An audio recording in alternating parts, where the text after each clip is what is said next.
దయచేసి ఛానెల్ను సబ్స్క్రైబ్ చేయండి. నిఫ్టీ 50 సోమవారం మే 19, 2025 నా ట్రేడింగ్ స్ట్రాటజీ. నేను కొనుగోలు చేస్తాను. Long strategy. 25,050 కంటే ఎక్కువ కొనండి. మొదటి లక్ష్యం 25,150. రెండో లక్ష్యం 25,450. నష్టాన్ని ఆపండి. 25,000. నేను అమ్ముతాను. చిన్న వ్యూహాన్ని. 25,000 కంటే తక్కువ అమ్ముతాను.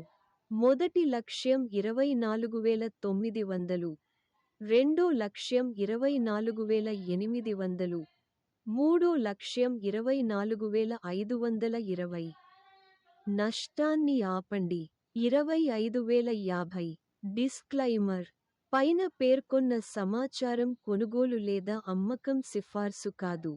స్టాక్ మార్కెట్లో ఏదైనా స్థానం తీసుకునే ముందు దయచేసి మీ ఆర్థిక సలహాదారుడి సలహా తీసుకోండి. దయచేసి ఛానెల్ను సబ్స్క్రైబ్ చేయండి.